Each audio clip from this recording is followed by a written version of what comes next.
Hello! Sa video natin ngayon ay ipagpatuloy pa rin natin ang pagtalakay natin sa mga iba't ibang aggravating circumstances na naka-enumerate sa Article 14 ng ating Revised Penal Code. Nung nakaraang mga videos natin ay natalakay na natin ang naka-enumerate sa paragraphs 1, 2, 3, 4, 5, and 6. So ngayon naman itutuloy natin ang pagtalakay sa paragraphs 7, 8, and 9. Okay.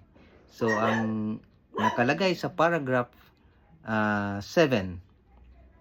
sa Article 14 ng ating Revised Penal Code, that the crime be committed on the occasion of a conflagration, shipwreck, earthquake, epidemic, and or other calamity or misfortune. So magiging aggravating circumstances pala yan kung halimbawang nangyari ang krimen, ginawa ang krimen sa panahon ng isang may conflagration, malaking sunog, shipwreck o yung barko, na distress na barko, or earthquake, may lindol, epidemic or other calamity or misfortune. So kumbaga parang sinamantala ba? Sinamantala na yung misfortune, yung mga pangyayari para magawa yung krimen. So parang sobrang halang na talaga ang kaluluwa dahil wala nang pakialam. Kahit na yung tao na biktima na ng isang nasunugan na, pinagnakawan pa. Parang ganon. So, kaya nagiging aggravating circumstance itong mga pangyayaring ito. Kung halimbawang ginawa ang krimen sa panahon, sa occasion na ganito, o kung halimbawa shipwreck, nagpapanik yung mga tao, so hindi nila nabantayan yung kanilang mga gamit. Halimbawa, so sa panahon na yun, ninakaw yung mga gamit. Or yung halimbawa naman, ginawa yung isang krimen sa panahon na yung mga tao ay vulnerable. Wala silang panahon para magdepensa sa kanilang sarili dahil mayroong isang misfortune na nangyayari. Kaya nagiging aggravating siya. So, kung isinagawa ang krimen sa panahon ng isang conflagration, malaking sunog, shipwreck, earthquake, epidemic, and other calamity or misfortune, o ibang mga kalamidad na nangyayari or anumang hindi magandang pangyayari. Misfortune, kung halimbawa during car accident, di ba? Halimbawa mayroong isang na-accidenting bus, tapos maraming mga biktima doon, tapos may mga halimbawa may mga pumunta doon na mga tao, kunwari tutulong, mag-rescue, yun naman pala ninakaw yung mga gamit ng mga nabiktima nung aksidente. So magiging aggravating yan, magpapalala yan sa parusang maaring ipapataw sa isang akusado kung sakaling makonvict siya. Okay? So ang nakalagay naman sa paragraph 8, that the crime be committed with the aid of armed men or person who ensure or afford impunity. So magiging aggravating din siya kung halimbawa isinagawa ang isang krimen sa tulong ng mga armadong kalalakihan or sa tulong ng mga tao na para ma-ensure yung impunity. Ibig sabihin, para ma-ensure na smooth yung pagsagawa ng krimen, hindi mabiktima, kung halimbawa hindi makaganti yung biktima doon sa akusado na gumawa ng krimen, or para masiguro na hindi siya mapanagot sa krimen na kanyang nagawa dahil para makatakas siya agad. So ito yung isa sa mga aggravating circumstances kung halimbawang isinagawa yung krimen sa tulong ng armed men. So isinagawa ng isang akusado halimbawa yung krimen na may tumulong sa kanya ng mga armadong kalalakihan, kaya mabilis niyang naisagawa ng krimen at mabilis siyang nakatakas pagkatapos maisagawa yung krimen. So magiging aggravating yun.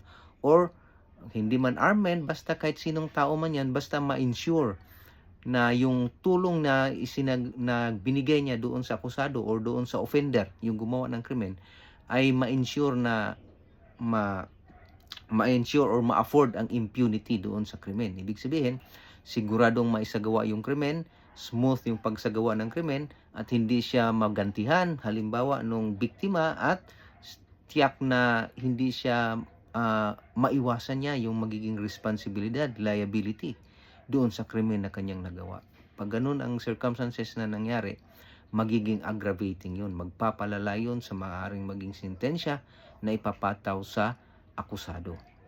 And then, number 9, that the accused is a recidivist. Medyo technical na term ito, recidivist. Siguro sa inyo, marami sa inyo, first time marinig itong recidivist. So, sa second paragraph ng paragraph 9, dinefine niya kung ano ibig sabihin ng recidivist. A recidivist is one who at the time of his trial for one crime shall have been previously convicted by final judgment of another crime embraced in the same title of this code. So ang recidivism, isa to sa mga forms of repeat offenders.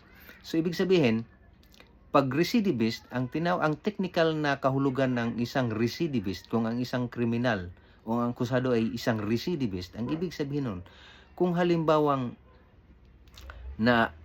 nasampahan siya ng kaso ngayon, mayroon siyang nasampahan siya ng kaso ngayon at na-convict siya.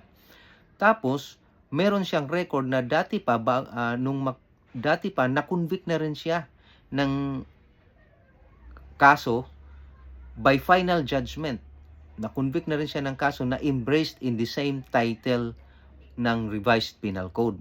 So, ano bang ibig sabihin nun?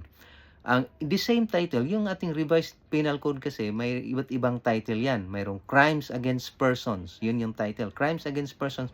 Under sa crime against persons, nandyan yung murder, homicide, physical injuries, halimbawa, ganon. So, meron namang crimes against property.